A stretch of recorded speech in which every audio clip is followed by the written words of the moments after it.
piecing together a map from sources that, frankly, most people wouldn't touch. And it's a map leading somewhere pretty unsettling, isn't it? We're talking petropolitics, but fused with philosophy, occult paranoia.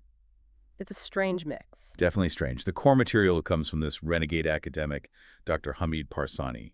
His work seems to blend deep geopolitical reads with, well, ancient mythology. Right, and our mission today really is to follow his thread, to try and understand how he sees oil and even technology becoming these vectors of planetary decay, as he puts it. Vectors, okay. So we're looking at how modern warfare, maybe ancient myths, and the planet itself breaking down, how these things connect through oil and tech. That's the goal. We need to see how this idea of petrocontamination shapes the logic of war and maybe where it all ends up. Like, does it point towards some kind of technological singularity? Interesting. And the experience of just reading his stuff sounds like part of the puzzle itself. You mentioned people feeling like they're falling into the holes of a smoothly narrative story. Exactly. It's deliberately disorienting. The sources describe getting these documents maybe a thick manuscript called Q-Nope, but with crucial bits covered by post-its or PGP encrypted files you can't quite open fully. Things warp, things go missing. Almost like the medium is the message, or part of it. Yeah, and you're left with these odd clues, like the inventory mentions the manuscript, sure, but also a computer repair shop business card and a really mundane postcard from Istanbul. Such a weird tone. It forces you to question what's real in the narrative, doesn't it?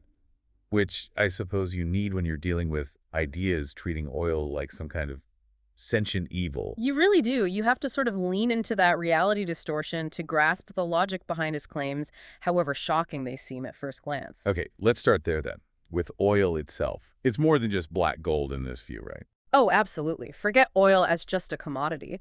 Parsani, especially when he's writing about, like, military infrastructure, calls it the ultimate Tellurian lubricant. Tellurian lubricant, meaning it helps the Earth's deep stuff move, connects the underground to us. Kind of, yeah. It allows these deep, geological forces to interact with human history. But more than that, he gives it a narrative function. A narrative function? How so? He says it's a vehicle for epic narratives. It doesn't just fuel the story of geopolitics, it actually helps write the script. It dictates plot points. Wow. Okay, so if that's true, then just using it, extracting it, burning it, that carries a huge risk, almost a mythological one. A profound one. The sources are really blunt here, engaging with oil, instrumentalizing it for human ends. It's described as feeding on the devil's excrement. Devil's excrement. Okay, that's graphic. So the idea isn't just pollution, it's like inherent corruption. Exactly. The toxicity isn't just a side effect, it's the essence of the stuff. And this isn't even a new idea, he argues. He connects it back to ancient concepts. You mentioned a specific term, drem. Tell us about that. How does that link oil to this ancient idea of poison? Right, drem. It comes from old Zoroastrian texts, some medical ones too, and it's tied directly to the main demonic force in Zoroastrianism, the mother of abominations, essentially. Okay. Drem is associated with, like, foul winds from the north, mist, a kind of phlegm or ooze, and specifically with petroleum or naphtha. The texts literally call it the worst poison. So Parsani's argument is that oil is this ancient contagion, physically manifested. It's not just a modern industrial problem. Precisely. And if oil itself is this drem, this poison, then any political system built around getting it out of the ground must also be fundamentally contaminated. Which leads to how he describes Middle Eastern political structures. Not as normal states, but as something else. Yeah, he throws out the typical nation-state model. He describes the political formation there structurally. Imagine a giant cyclone armed with a drilling and extracting instrumentality, like a huge corkscrew drill, constantly spinning. A cyclone with a drill. Yeah, and it's not just drilling for oil, but for extracting an unheard of political and power formation. It generates these monstrous, unstable power dynamics. That imagery, the cyclone, it really captures the sort of chaotic, self-consuming nature you sometimes see in petrostates, doesn't it? The state exists because of the extraction. And that structure, that contamination, feeds directly into modern warfare, specifically the war on terror. Parsani talks about this apocalyptic fusion. Apocalyptic fusion, what does that mean? Well, think about the Western war machines fighting in these regions. They run on oil, right? Uh, He calls the supply chain the blob. okay. But the oil itself, according to Parsani, has already been used in a way to dissolve or emulsify the very ideologies the West is fighting. Islamic apocalyptic ideas, strategic lines, they get mixed into the oil. Wait, so the enemy's ideology isn't just an idea, it's chemically in the fuel. That's the argument. Yeah. The Western machine thinks it's consuming energy, but it's actually ingesting the dissolved enemy it's trying to destroy. It's a really strange, almost alchemical idea. That's deeply ironic. So by fighting, they're actually absorbing the thing they oppose. That's the paradox. Smuggled war machines, often moved through oil networks, chemically activate and fuse with the Western machines that are feasting on this contaminated fuel. Consuming the devil's excrement ends up accelerating the transgressive impetus of the Western war effort itself. So the war machine becomes more monstrous, more apocalyptic by consuming the very essence of the conflict. Exactly. Instead of winning, it chemically bonds with the disorder. And Parsani finds roots for this contamination idea way back in the past with an archaeological find he calls the Cross of OCT. The cross of OCT. Right. There were 2 carvings. What's the significance there? This is a key piece of evidence for him. He looked into 2 carvings, one in Kerman, another, much older, found in the necropolis of Susa.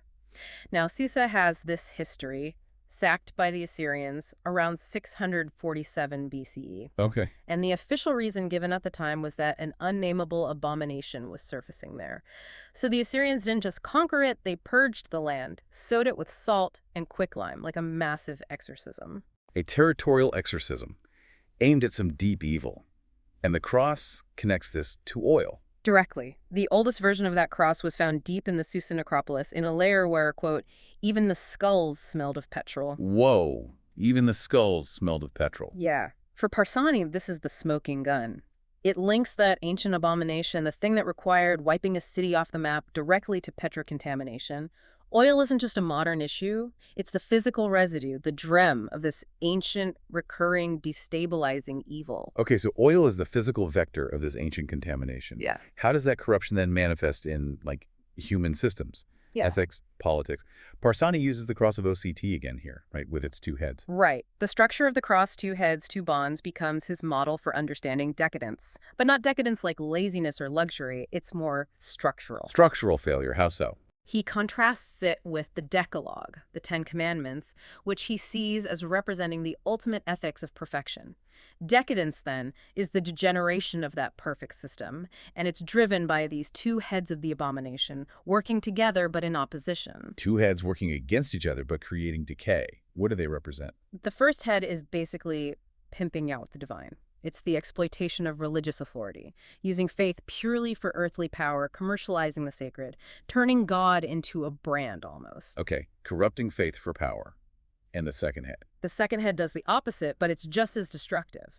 It flushes the divine away entirely into what he calls an imperfectible hole, this endless space of irresolution, relativism, cynicism, ultimately total unbelief. So one head sells God, the other denies God exists, and between them, the whole structure of perfection just collapses. Exactly. The core tension that held the system together, faith versus power, maybe gets corrupted at both ends, and it eats itself from the inside out.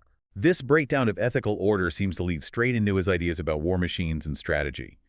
The Assyrian axis of evil against evil, that sounds incredibly bleak. It's a very dark view of strategy. The core irony, Parsani points out, is that war itself nurtures to hunt them down and destroy them. War eats its own children. In a way, yes. War, in this view, seeks terminal autonomy. It wants to become pure process, shedding purpose, shedding human control, and out of that drive, pure strategy rises as the ultimate ethics of war. Strategy for strategy's sake. And the Assyrians supposedly tried to harness this. You mentioned the Lamassu figures. Right, those giant winged bulls with human heads you see guarding gates. Parsani connects them to this Assyrian occult Ural politics, this idea of using dark forces to fight dark forces, evil against evil. But they went too far. How did they go too far? They apparently conducted some kind of cryptogenic military experiment in occult weaponry. They tried to create truly autonomous war machines. He calls them trisonomic dissenters. Trisonomic dissenters. Yeah. Agents that think for themselves strategically. Exactly. Agents so steeped in pure autonomous strategy that they inevitably become disloyal. Their very existence proves that when strategy becomes its own master, it discards its creator. It has no loyalty except to its own continuation. And this led to the collapse, the Assyrian syndrome. That's the theory. Around 612 BC, the Assyrian Empire implodes. Parsani attributes it to this occult political pollution. These autonomous agents, the dissenters, start acting purely for themselves, and they gnaw at the roots of the state's foundation. How does that manifest, practically? The political system and the economic system lose sync. They diverge, deteriorate. The internal coherence of the state just dissolves. And when that internal structure rots, the borders collapse and outside forces rush in. The state isn't killed by invaders, it dies from its own rogue strategic creations. That's a chilling parallel for today, isn't it? Thinking about autonomous weapon systems, algorithmic trading, AI, systems designed for strategic advantage that might achieve their own kind of malignant self-awareness. It's a direct warning, yeah. Any system prioritizing pure strategic autonomy over political or social cohesion is essentially programming its own collapse, according to this model. And this logic of pure, ruthless strategy, it extends down to the individual warrior, too. The idea of the expendable soldier. Absolutely. This ties into the concept of taqiyya, strategic concealment or dissimulation. The warrior operating under taqiyya, their will to survive merges completely with what Parsani calls the thing's tendency to survive at all costs.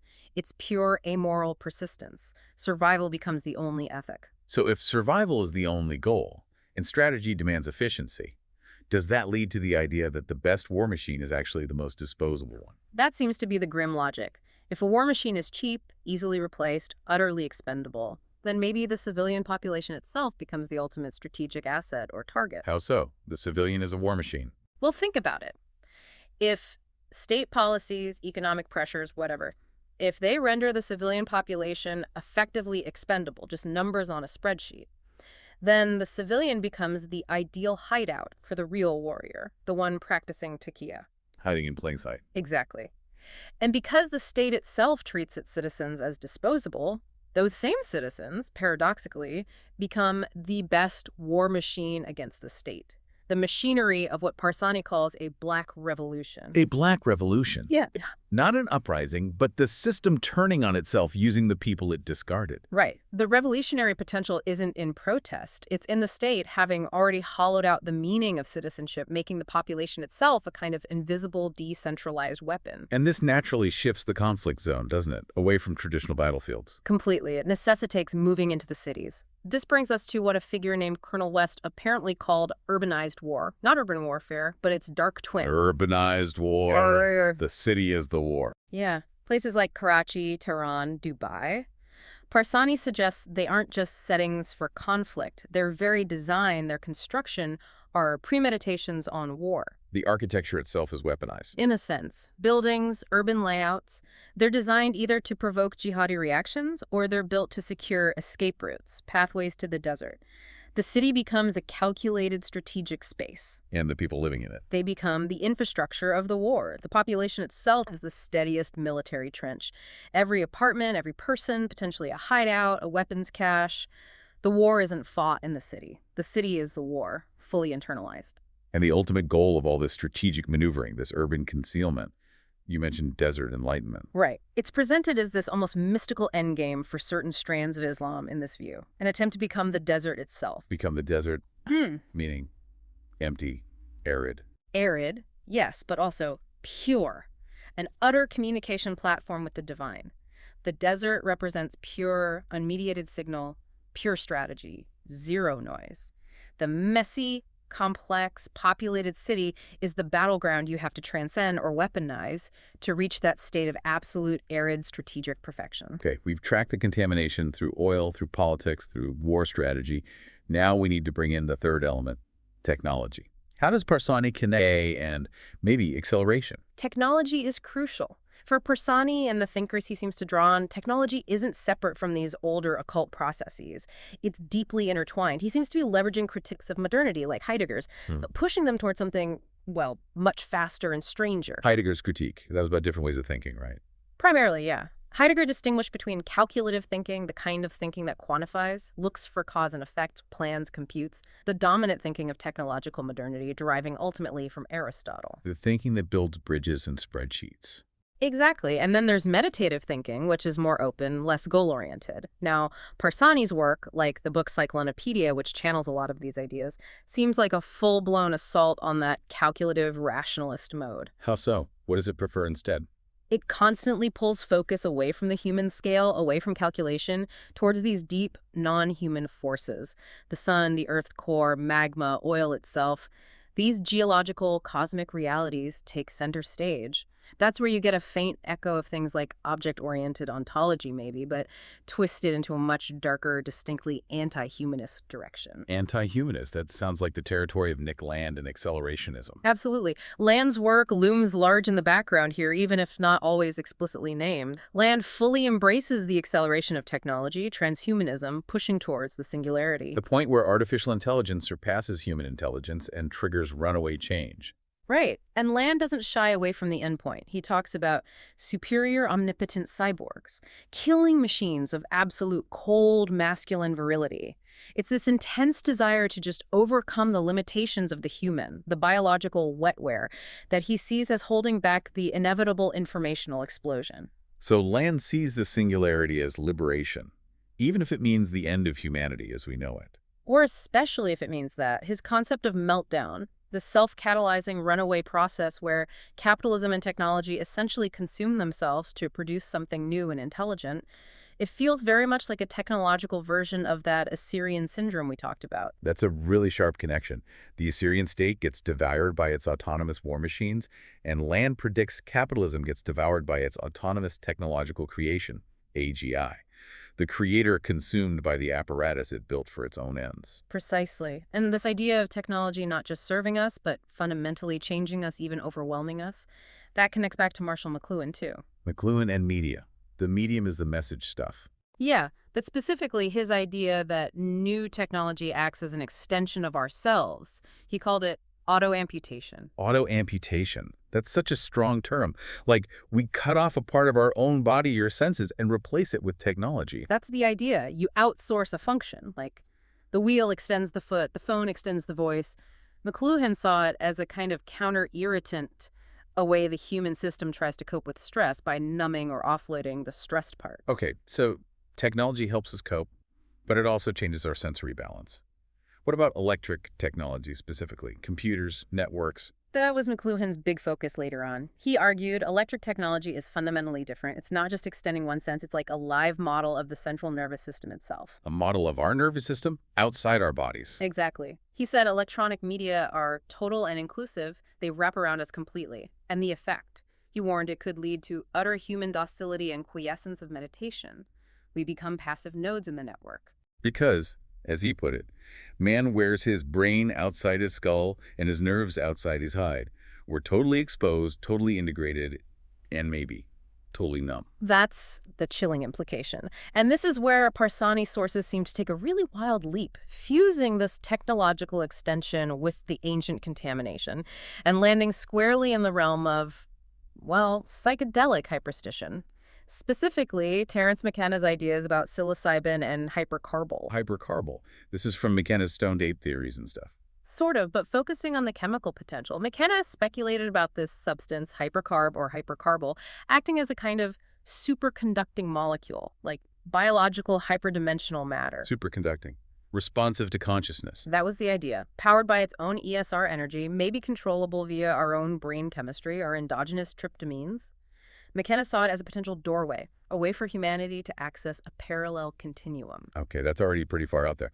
How does Parsani integrate that into his framework of oil and machines? He seems to reinterpret the mushroom Stropharia cubensis, not just as a chemical key, but as a form of intelligence itself. A galactic intelligence, even. Maybe a seeded gene deliberately placed here. An alien intelligence embedded in Earth's biology. Possibly. Designed, in this view, to facilitate a hypercommunication mode and memory capacity in humans. The mushroom becomes the interface, the biological modem, for linking with something vast and external. So the AGI, the superior intelligence, Yeah. it isn't necessarily silicon-based in this model. It could be fungal, Chemical. Symbiotic. It seems to point that way. A symbiotic relationship where this mushroom intelligence, fueled perhaps by this hypercarbonyl reaction, carries humanity into the galactic mainstream of the higher civilizations. It's the ultimate fusion of the ancient, earthy contaminant DREM, maybe even the oil itself, with hyper-advanced, possibly alien technology. And the success of this collective psychedelic upgrade, where does that lead? It leads, according to the prophetic vision described in relation to this experiment, directly to the Omega point. Tile hard to Chardin's idea. Maximum complexity in consciousness. Similar territory, yeah. A state where time itself slows down, the millennium arrives, and crucially, the distinction between the individual and the community dissolves completely. It's total informational saturation. Which sounds terrifyingly close to Land's meltdown singularity, but achieved through a biological psychedelic pathway instead of just pure computation. Exactly. It's the convergence point. The oily, demonic goo from the Earth's depths meets the hyper-technological drive toward singularity, potentially mediated by this alien fungal intelligence, and humanity as we know it is simply absorbed, consumed by the process. Okay, so contamination, acceleration. The end point seems to be total dissolution, not just of the human, but maybe the planet itself. Yeah. This is where we get into the really cosmic mythological stuff, right? Right. We've seen the decay of the political, the ethical, the strategic. Now Parsani zooms out to the planet itself. He talks about the Earth's bedrock eroding and degenerating into dust. Dust. He calls it the Middle Eastern unit of information. Yeah, like dust is the ultimate state of broken down information. But critically, this isn't just entropy, not just natural erosion. The sources frame it as an active malevolence. Malevolence from what? It's described as a force operating against scale itself, unfolding through dimensions, pulling everything down into the unground, the wreckage of dimensionality, a state sometimes called the demonic solid. Demonic solid, Yeah. an oxymoron. What does this decay actually look like on Earth? Physically, it manifests as what the texts call terminal softness, or goo, a mucoid continuity. Goo, like the planet is literally melting. Kind of. It's a state where the difference between solid things and empty space gets radically blurred. Architecture doesn't just crumble, it becomes a rotting ex-architectural dump. Everything gets sticky, tangled. He calls this process ereministic creativity or leper creativity. Leper creativity. Creating by dissolving and corrupting. Exactly. It's an undercover softness that increases entanglement and convolution. Boundaries break down, structure dissolves into this primordial slime. And this planetary meltdown, this gooification, it has a cosmic engine driving it. Yeah. You mentioned the hell engineering axis. Yes, this is the ultimate framework, the Gog-Magog synthesis. It's defined as this terrifying alignment between the Earth's molten core and the sun, an infernal geometry that dictates the planet's self-destruction. The core and the sun aligned, like a cosmic death ray. And this involves specific deities, Moloch and Zervan. Those are the key players mentioned. Moloch, often associated with fire, sacrifice, sometimes seen as this almost technological golem of consumption and greed. Like the dark side of industrial capitalism, maybe? That interpretation fits, yeah. And then there's Zervan, a much older figure, sometimes depicted as lion-headed, winged, representing infinite time. He dates back thousands of years, maybe 7,000 BC, and is sometimes shown with 7 coils wrapped around him, which Parsani seems to link to this core-sun axis. Zervan is the principle of endless, indifferent, all-consuming time. Okay, so you have Moloch, fiery consumption, and Zervan, infinite time. How do they work together on this hell engineering axis to actually cause the decay, the goo? They form what Parsani calls the Draco Spiral. It's like this infernal double helix, the operating blueprint for planetary unraveling. And it involves another entity, the archdemoness Az. Az, who is she? Az represents pure thirst, pure hunger. She's sometimes linked to feminine principles like menstruation in some texts, maybe born from the self-inflicted wounds of Ahriman, the Zoroastrian principle of darkness. She embodies insatiable need, diffusion, entanglement. Hunger and entanglement. How does she interact with the sun and Zervan in this Draco spiral? It's a push and pull. The sun provides this direct, vertical, incinerating axis, pure annihilation. Think of it like a laser beam aiming for zero, total destruction, clean, fast. Okay, instant obliteration from the sun. But Az operates on the planetary sphere. She takes that clean, vertical, annihilating force and twists it. She turns the straight line into a corkscrewing, divergent spiral.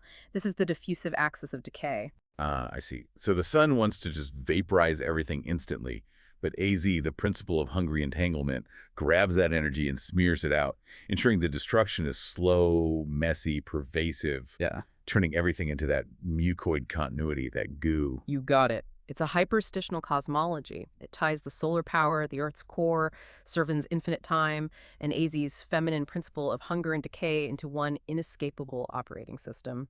The Gog-Magog axis isn't just a battle, it's the very physics, the geometry driving the planet towards ultimate perversion and dissolution. Wow. Okay. We followed the thread from oil as this ancient poison, this grem, through the self-eating logic of Assyrian war machines and the expendable citizen, accelerated by technology towards a potential fungal AGI and the omega point, all culminating in this cosmic Draco spiral, turning the planet to goo. That's quite a journey. It really is. And throughout all these layers, there's this recurring tension, isn't there? Between just trying to survive within the system and something far more radical. You mean the difference between what the texts call the survival economy and this idea of radical openness? Exactly. Our current system, the one built on that oil cyclone, it's based on managing risk, simulating connection. We trade, we communicate, but it's all carefully managed to maintain order, to keep things affordable in terms of survival. We don't really open ourselves to the true outside. We keep the borders up, literally and metaphorically. Right. But the alternative path, the one these occult currents seem drawn to, is radical openness. And the texts are brutal about what that means. It's being butchered and cracked open by the outside, suffering the blade of openness. That doesn't sound pleasant. How do you achieve that, according to this view? You don't just wait for it. You have to actively invite, seduce the outside. You have to want to be cracked open. Which brings us back to that strange idea about the ancient indigenous groups Parsani mentions, the ones whose sole inclination was to feed the outside. Yeah. And here's the final, deeply weird paradox Parsani highlights. He suggests that the intense Aryan focus on purity, the Zoroastrian paranoia about contamination and borders, all that effort to keep the outside out, actually served as the perfect carrier for those very sorcerous experiments aimed at letting the outside in. Wait, how? Trying to seal the system made it a better incubator for the thing that would destroy it. That seems to be the argument. The more you resist, the more pressure builds. The more you define the border, the more potent the transgression becomes when it finally happens. The obsession with purity accidentally created the perfect vessel for the drudge to do its work.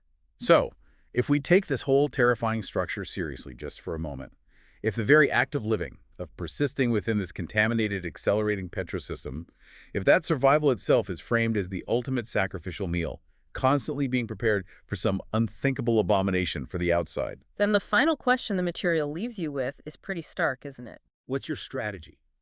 How do you navigate this convergence of oily decay, autonomous technology, and cosmic dissolution, knowing that the longer you manage to just endure, the more you might simply be feeding the very thing that's unraveling everything?